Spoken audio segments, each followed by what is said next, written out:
Welcome to Live DAF, your online DAF Yomi Shir. Shalom Aleichem and welcome back to today's DAF Hayomi KIDDUSHIN Chaf Gimel. We are holding at the sixth line off the top of the Amud V'koine es atzma b'kesef chulu. We have discussed how to acquire an Evet Kanani. Now we're going to learn how he will go free.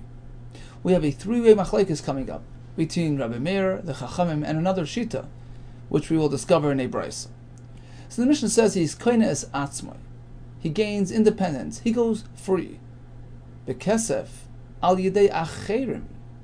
That's Shitas Rabbi Meir. B'kesef al yidei acherim, in only by way of others, which basically means another fellow, a generous fellow, comes along and offers his master payment to bail him out. That's the only way it works. Avaloy al yidei atzma. But suppose the Evet himself came up with funds.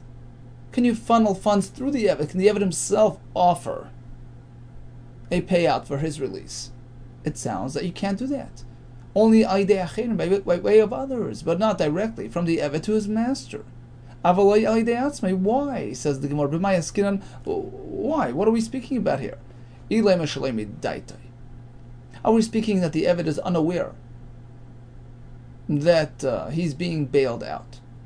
Doesn't know about it, or he's not agreeable to it? Well, then how could anybody just go and offer a payment to bail him out? Michti. Let's take a close look at this halacha. We know that Rabbi Meir holds as follows. It's to his detriment to leave. It's not so good for him to go free. Here he is supported, looked after. It's called a choiv. The Omar choiv hula evet sheyetzi metachas miyad rabbi lecheres. It's considered a choiv to his detriment. V'tanina, we have a Mishnah that in such cases can you just go over and offer it and facilitate it? No. You need his involvement. Of course, if it's to his benefit, you can do it without his knowledge and without his consent. It's presumed that he wants it. And you're like his shliach. That's the pshat. And zach and the other shlei b'fanav. But not when it's working against him. So how can somebody else just go and facilitate this process on behalf of the Evet when he's not interested? Or when he's unaware? Apparently, when the Mishnah speaks about kesef coming through acherim, it's speaking that he's fully aware, he's on board. And the Mishnah here is teaching us, al yidei acherim, it only works by way of others getting involved. He can't be the one doing it. He can't be the one paying his master directly. You know why? Alma. Apparently, it's because ein kinyan le'eved b'lei rabbi. There's no such a thing as an eved owning something independent of his master. Even if somebody offers him money to hold, to keep, to use specifically for redemption purposes, it doesn't work because we know yad eved ki yad rabbi. The hand of a slave is like an extension of his master's domain, and that's why Rabbi Meir says if he wants to go free through kesef, through redemption, through bailing out, it has to come through a third party. If that's the case. Amos Sefer, let's move on to the next halacha. There's another way to go out free, right? Shtar. A release document coming from the owner. Bishtar al yidei atzmai. Rabbi Meir says only if it's directly handed to the Evet. Al yidei atzmai in. Only that way. Al yidei acherim leiber can't be handed to somebody else to accept it on behalf of the Evet. Why not? We're speaking that he's fully aware. He's agreeable. Why can't others just accept it for him? Perhaps you'll say, when the Mishnah says, well, he's accepting it directly, it means that even if it's done that way. So what's the point of the Mishnah? Isn't that pretty obvious? You can release an Evet by giving him a shtar. No, there's a big chiddush here. You see, an Evet typically can't acquire things. He doesn't have a yad. He doesn't have the ability to acquire. The chiddush is that he sort of acquires that power of acquisition upon acquiring the get. It's a simultaneous process. Gitay v'yadai. The ability to acquire that get comes together with the get itself. It's sort of a circular process. So perhaps that's the point of the Mishnah. That he knows. And he's okay with others getting it for him, but even he himself can accept it for himself. But we have a brayso where Rabbi Meir clearly does not hold as such. The Sanya, listen to this brayso. B'shtar al yidei atzmai v'lo yidei acherim. Divrei Rabbi Meir specifies a shtar only directly to the Eved, not by way of others. So how do we explain this? You know what? We're speaking that he's not into it. He doesn't know about this whole process. Therefore, well, if you use a shtar, then you can force him to accept it. You can force him out. But you can't do it. Somebody else can't just step forward and do it for him. As we explained, because it's not a chus, you can't just appoint yourself as a representative, as a shliach, without him cooperating. But when it comes to kesef, listen to this. Vishani kesef. If we are using the kesef method of releasing him, there, even a stranger, a perfect stranger, can approach the master and facilitate his release with or without the Eved's consent. Vishani kesef, hoil v'kaneli b'al korche, just as kesef is used to buy the Eved against his will, makneli b'al korche can be used to release him against his will as well. It's the flip side, two sides of the same coin, so to speak. Yachi shtar nami, says the Gemara. Well, the same can apply to a shtar. You can use a shtar to acquire an Eved ba'al korche. Why not the same regarding his release? Big difference. Hayshtar lachud, v'hayshtar lachud. Keep in mind, these are two separate documents. Rashi says, zeloshin kniya, the shtar used to acquire, contains text which indicate as such. Zeloshin shichrur, says Rashi, as opposed to the shtar used to release him. That's a totally different concept, different content, different text. You can't compare the two. Well, achinami, same with money. Hay kaspa lachud, v'hay kaspa lachud. These are two different payments, two different monies. Says Rashi, zenitan lekniya. This is meant for kinyan. V'zenitan l'shichrur. This is meant for releasing him. Well, says the Gemara, it's the same coin. Tiva miachadu. Ultimately, it's the same currency. And Rashi says, ve'in nikar hefresh b'neim. You can't really tell them apart. So, if money, in concept, could be used ba'al korcha against the Eved to acquire him, it can be used to set him free as well. Rav Amar, he has a new sort of twist on this to answer this question. He says, look, I'll explain why kesef can release him even against his will. Kesef kabolas rabbi gormalo. You see, how does he go free? Upon being bailed out, the master receives that money and says, okay, I'm giving him away, I'm releasing him, I'm sending him off. So ultimately it's the master doing so. Right? So nobody's really assuming the status of shliach to represent the Eved. The master receives the money and says, okay, have a nice life. You're gone. You're going. He can do that.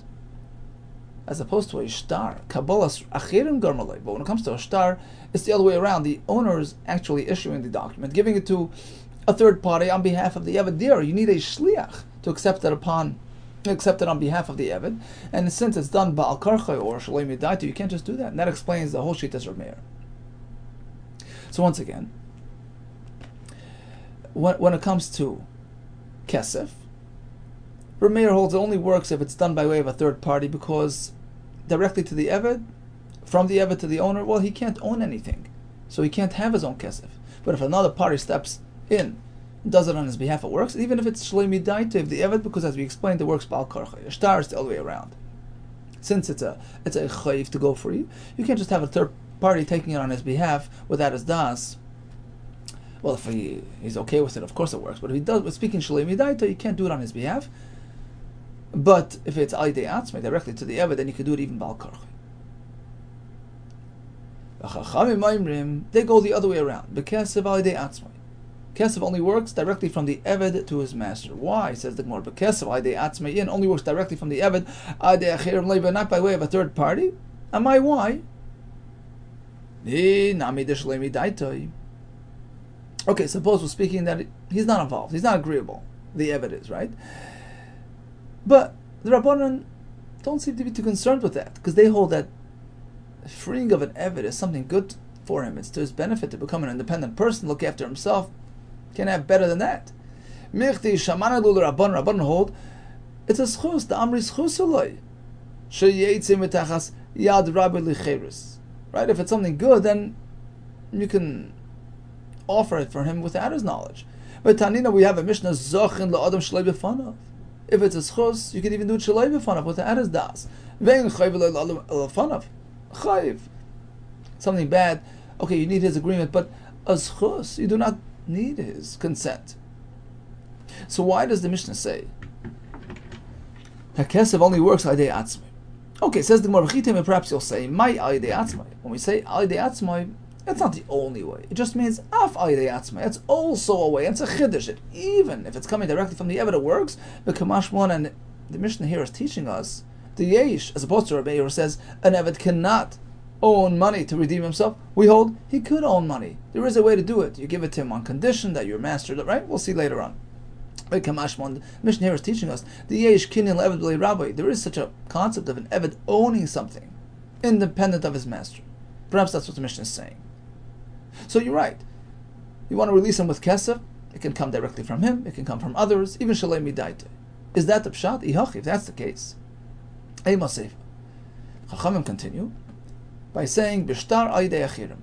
If you want to use a star to let him go, it has to be by way of a third party. You have to give it to somebody for him. Right? So it's only by way of others. And not, right here the Mishnah is highlighting the fact that it's only through Achirim, but not Aidei Atzmai. In contrast to Kesef, which works both ways. The contrast to Shtar is only Aidei Achirim, and not Aidei Atzmai. Why? Why can't the Eved accept a Shtar Shichru directly from his master? And we know this for a fact. The Gitoi v'yadabayin ke'echad. Right? As we explained before, it's a simultaneous process. He can accept a get and go free. But perhaps what the Mishnah meant was like this. When the Chacham say Aidei Achirim, my Aidei Achirim, Af Aidei Achirim, that you can hand the Shtar even to somebody else.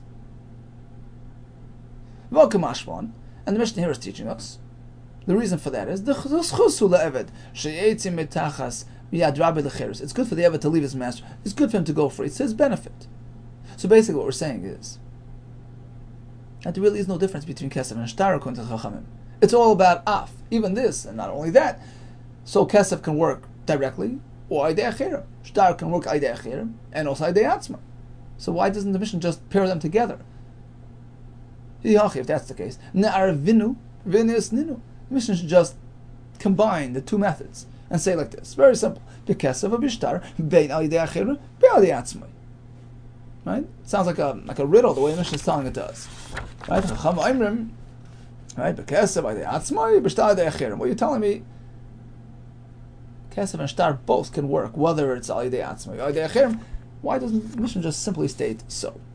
Oh, says the Gemara, there must be a third shita which we don't know about. And these words are reflective of that third shita. Okay, says the Gemara. Ella, you're right. You learned well. The way you understood the Mishnah is actually accurate. But it's a different shita, it's not the Chachamim. Ella bekesef. Right, because according to Chachamim, like you said, it doesn't matter which method you use. Kesef, Shtar, Aidei Atzmai, Aidei Achirim, they hold of everything. Everything goes. We hold of all these things. We hold it's a schus. We hold Giti v'yadabayin ke'ech. We hold that Eved has Kinyan B'lei Rabbi. Everything goes. But here it's a third sheet. Ella, rather, this is the way we learned the Mishnah. We split the sentence into two. First part reflects Shitas Rabbanan, who, as we just explained, hold that everything works. B'kesef bein Aidei Achirim, bein Aidei Atzmai. When it comes to money, whether he's offering the money or others are offering on his behalf, it works.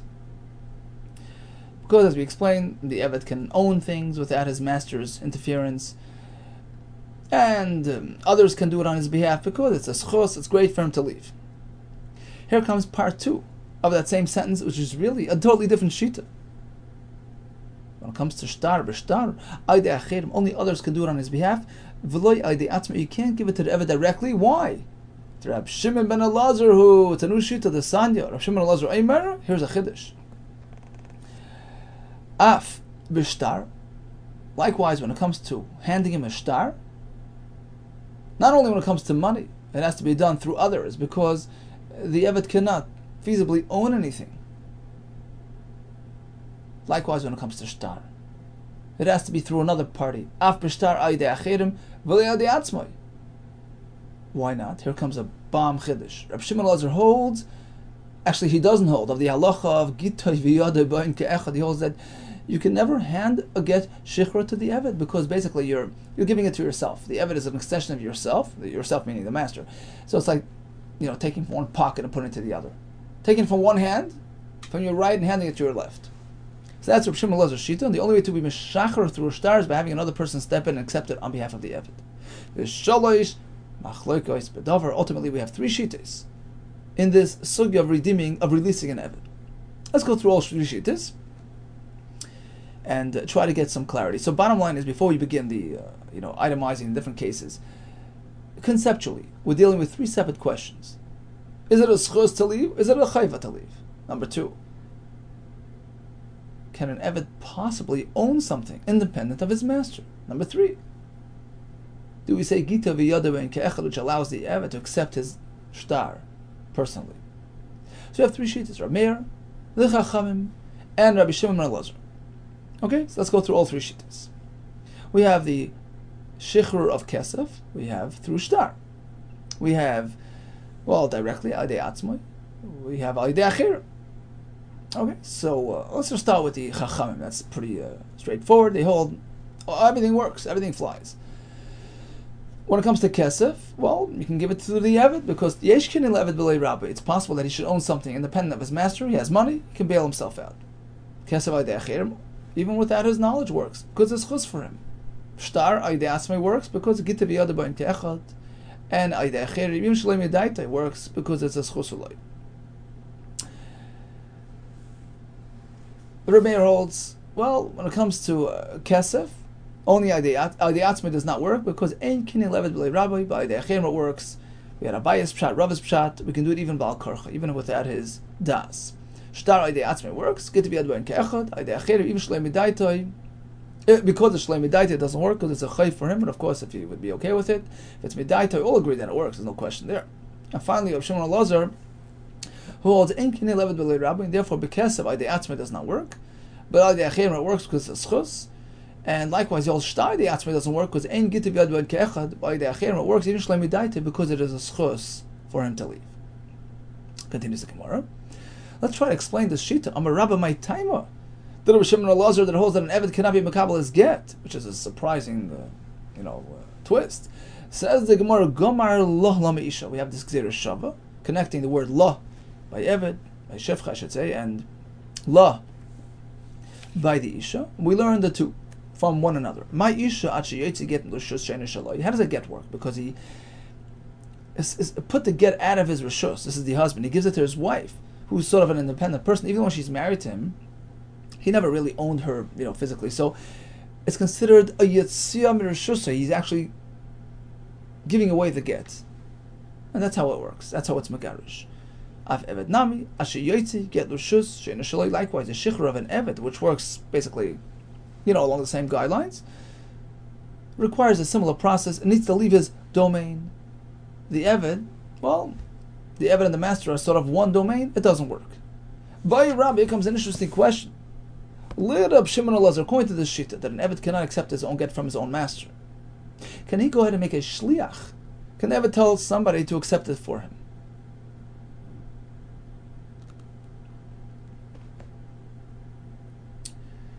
Reb Shimon Elazar, Eved Kanani Ma'u sheyase shliach lekabel giti miyad rabbi. Can he make a shliach to accept it on his behalf? Does it work or not? Why yes and why not? Given the Gomer lo lama isha, perhaps because we have that connection, that link to the get isha, we'll say, ki isha dummy. It's like the isha who can make a shliach. Rashi brings the pasuk, v'shilcha mebeisa, she can make a shliach to accept the get on her behalf. So here as well, he can make a shliach to accept it for him. Or perhaps we should say, isha. Of course, an isha can do that. The ihi motzi mekabelas gita, since she herself has the ability to accept her get, as we explained before. So when you can do it, you can appoint somebody to do it for you. Shliach nami motzi meshavi. She can make a shliach on her behalf. But an eved, the iuloi motzi mekabel gita, as we just explained, the content from Elazar, he can't accept his own get personally. So perhaps if you can't do it, you can't authorize somebody to do it on your behalf either. Shliach nami le motzi mashvi. Now the big question is, we just learned the whole Mishnah that according to Shem Elazar, others can do it for him. Well, now you're telling me you can't make a shliach. So Rashi says that it won't work with a shliach system. Either they'll do it without informing him, or the master will be mazaket for him, but it won't work with a shlichus formula. So that's the question: can an eved make a shliach or not? Basar the bayad or pashta. After Rabbi asked this question, he concluded as follows: La mi isha. Yeah, that linkage to the isha is so strong, and here as well we say it's ki isha. Just like she can make a shliach to accept a get, he can also make a shliach. Asks the Gemara, but how? How does that work? If you don't have the power to do it yourself, how can you authorize somebody to represent you in that matter? Rav Huna Brei Yeshua tells us like this. A totally different topic, but slightly related. The same underlying principle. If you can't appoint, right? Hani Kahani. We find the Kahanim working in the Beis HaMikdash. Question: who are they serving? Are they representing us, the Israelim, or are they serving Hashem? Of course they're serving Hashem, but are they considered our shluchim or not? Shluchim de Rachmanin, are they strictly Hashem's emissaries? Or are they ours? And he proves that they are Hashem's and not ours. Why? Because if they relate to us, we're sort of appointing them. How could we? Can I do avoid in the Beis HaMikdash? No. How can I appoint a kohen to do it for me? How can there be a situation that we can't do something and they could do it for us by appointment, by shlichus? And that's his conclusion. Asks the Gemara, Veloy, what do you mean you can't? Of course you could. I'll bring a raya from our sugi of ha'avda, an avid kanani. We just concluded that according to Shimon Elazar, he can't accept his own get. He can't receive a get directly from his master. And then you tell me he can make a shliach? How are these two things compatible? Veloy, says the Gemara, you can't really compare the two topics. There's room for differentiation. Yisrael Yisrael can't relate to karbanis. He can never serve in the Mikdash at all. So it's fully understood that he can't appoint a shliach for him in that regard. But an eved, even though he can't directly accept the get from his master, but ultimately he has some sort of connection to the topic. He is get enabled in a certain regard. If it's not his master, for instance, can an eved accept a get from his friend, the eved's master? So we have, let's say, Reuben owns an eved, Joe, and Shimon owns an eved, John. Reuben wants to give a shichra to his eved, Joe. Can Shimon, the other eved, accept that get on behalf of Joe? Yeah. Because ultimately, Reuben took it out of his domain. He gave it to the other eved to accept it for his eved. So that works. So again, John can accept his own shtar from Shimon, from his own master, because that's not considered a change of domain. Right? But he can accept a get from Reuven, the other master, for the other eved. That he can do. So we see that an eved is enabled to be involved in the process of shikhr of shtar, although not his own, but his friends. Eved shaykh begit in the sanya nirin hadvarn. It appears that the following halacha is correct. She'eved mekabel gita shel chaveri. Right? John can accept Joe's get miad rabbi shel chaveri from Reuven, Joe's master. Avaloi miad rabbi shaloi, but not his own get from his own master. Or if John and Joe owned by the same master, so then John can accept for Joe. But if he's accepting from a different master, then he can do. So likewise, he can make a shliach to accept his own get from his own master. This is the Rabbanan Shita, that an eved can bail himself out, provided he got the money from somebody else. Otherwise, whatever he acquires goes straight to his master. But if somebody else was generous enough to offer the eved some money to be used for his bailout, that works. This is in contrast to Rabbi Meir, who says it doesn't work. You can't possibly own something independent of your master. What's the machlekes about? Neima b'kamifligi, perhaps the machlekes is as follows. Rabbi Meir savar, ein kinyan le'eved v'lei rabbi. Even when the stranger, this generous fellow, intended that the money goes to the eved for his purposes, not to his master, there's no such a thing. It's automatic. Whatever is his belongs to the master. Ve'en kinyan le'isha b'lei baal. Same thing in a marriage context. The wife can't own anything independent of her husband, and therefore, There's no such concept of the Eved bailing himself out using his own money. He can't possibly have his own funds. For Rabbanan Savra, yeah, it's possible. If it was given to him with that intention. Is that the machlekes? Says the Gemara, not necessarily. Perhaps everybody agrees.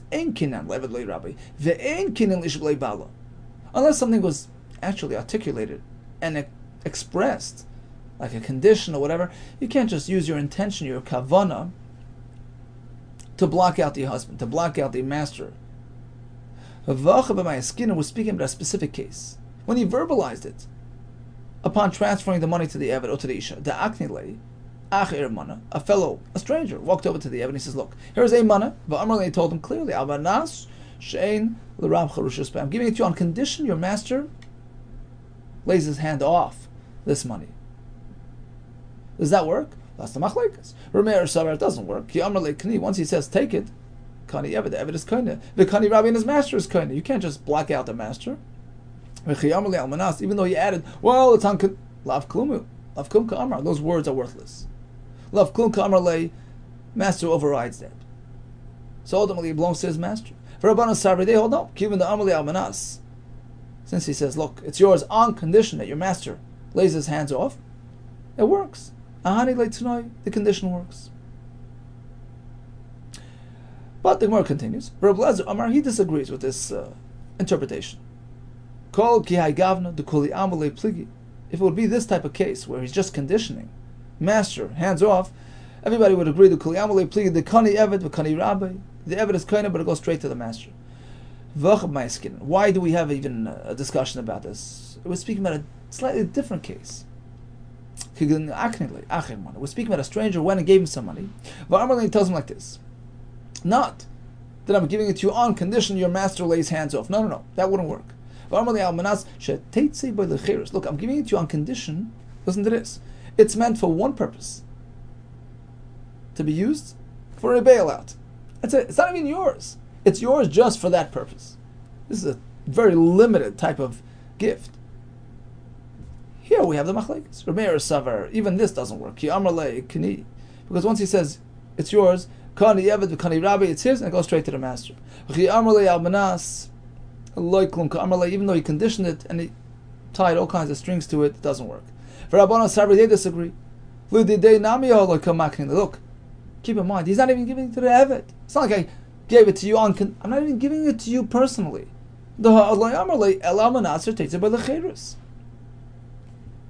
He only gave it to him with one purpose. He tied many strings to it. It's not yours to use. It's yours for one purpose, for one sake, for cherus. In this case, Rabbanan hold, since it's earmarked for cherus, it never travels further. It doesn't go to the master. It's his for that purpose, and he can use it for cherus. Okay, we'll leave off right here, and we'll pick it up tomorrow, Bez Hashem. Okay, so what did we learn? We spoke about Kesef and Shtar, both affecting his release. We discussed several points here, several points of discussion of machlekes. Is it a schus to go out? Is it a chayiv? Can others do it on his behalf? Is it a schus or not? Can an eved possibly be kind of a shtar? Do we say yad kita v'yadeba in ke'echad or not? Is there such a concept of an eved owning money for the sake of shichra, as we just explained? Yes, no. The three shittas. We had Rameir, Chachamim, Shemar Lazar. So in brief, Chachamim say everything works. Kesef directly through him or through another person. Shtar directly through him or through another person. Rameir says there are two cases that don't work. Kesef aydei atzmoi, because he has no kinyan without his rabbi. Shtar aydei achirim, if it's without his knowledge, doesn't either work because it's a chayva. Shemar Lazar holds that Kesef aydei atzmoi does not work because he can't have a kinyan without his rabbi. That's like Rameir. And he holds, interesting, Chiddush, Shtar aydei atzmoi doesn't either work because we don't say Giti v'yadu in ke'echad. On that topic of Rabbi Lezer, of Shimon Lezer's shita, we discussed, what about making a shliach? Can the eved, although he can't do his own get, can he make a shliach to do it for him? And the Gemara concluded that he could, because the whole concept is learned from Isha, where we know clearly that she can make a shliach. We discussed the difference between this and the Kayhanim and the Beis Hamikdash. Why over there we prove that it's shluchei derachmana, because we don't have any concept of doing the avodah. We can't appoint him to do it on our behalf, but a eved, in some instances, can be involved in accepting a get. Well, his friends get from his friend's master, and therefore it makes sense that he's enabled into this ability, and therefore can make a shliach for his get as well. All the best to you, and hatzlacha rabba and psureis toves.